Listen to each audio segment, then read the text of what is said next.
The Fermi Paradox. Part 23.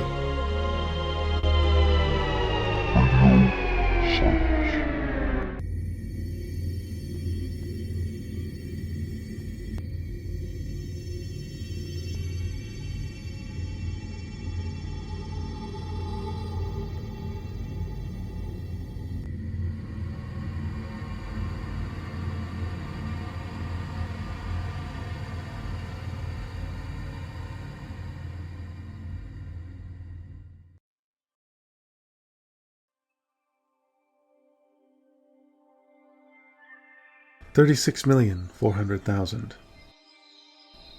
That is the expected number of intelligent civilizations in our galaxy, according to Drake's famous equation. For the last 80 years, we've been broadcasting everything about us. Our radio, our television, our history, our greatest discoveries, to the rest of the galaxy. We've been shouting our existence at the top of our lungs to the rest of the universe, wondering if we were alone. 36 million civilizations. Yet in almost a century of listening, we hadn't heard a thing. We were alone. That was until about 5 minutes ago. The transmission came on every transcendental multiple of hydrogen's frequency that we were listening to. Transcendental harmonics, things like hydrogen's frequency times pi, don't appear in nature, so I knew it had to be artificial. The signal pulsed on and off very quickly, with incredibly uniform amplitudes.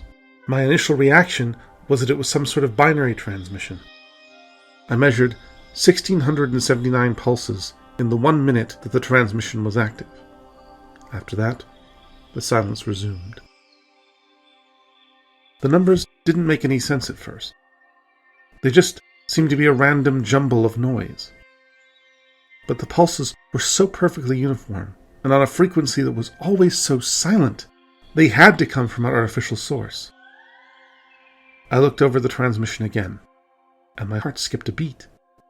1,679. That was the exact length of the Arecibo message sent out 42 years ago. I excitedly started arranging the bits in the original 73 by 23 rectangle. I didn't get more than halfway through before my hopes were confirmed. This was the exact same message. The numbers in binary from 1 to 10. The atomic numbers of the elements that make up life. The formulas for our DNA nucleotides. Someone had been listening to us and wanted us to know that they were there. Then it came to me. The original message was transmitted only 42 years ago. This means that life must be at most 21 light years away. A civilization within talking distance? This would revolutionize every field I have ever worked in. Astrophysics, astrobiology, The signal is beeping again. This time, it is slow. Deliberate even.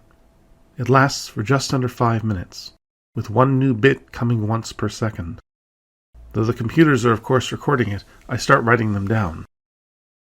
0, 1. 0, 1, 0, 1, 0, 0. It's clear this is not the same message as before. My mind races through the possibilities of what this could be. The transmission ends, having transmitted 248 bits. Surely this is too small for a meaningful message. What great message to another civilization can you possibly send with only 248 bits of information? On a computer, the only files that small would be limited to text. Was it possible? Were they really sending a message to us in our own language? Come to think of it, it's not that out of the question. We've been transmitting pretty much every language on Earth for the last 70 years. I began to decipher with the first encoding scheme I could think of. ASCII. 0, 1, 0, 1, 0, 1, 0, 0. That's B. 0, 1, 1, 0, 0, 1, 0, 1. E. As I finish piecing together the message, my stomach starts to sink like an anchor. The words before me answer everything. Be quiet, or they will hear you.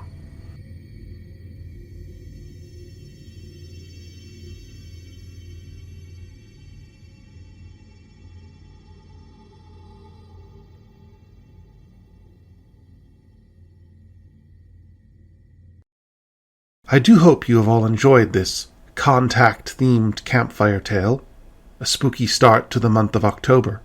And of course, I must give a big thank you to Ben Bartlett for granting me permission to read his story. If you found it interesting, you might want to check out the next episode, where I delve into the real-life events behind it. With luck, my next video should arrive on Halloween, in which I will regale you all with tales of the scariest objects in space, black holes. See you soon. This is Parallaxicality wishing you all a good night and sweet nightmares.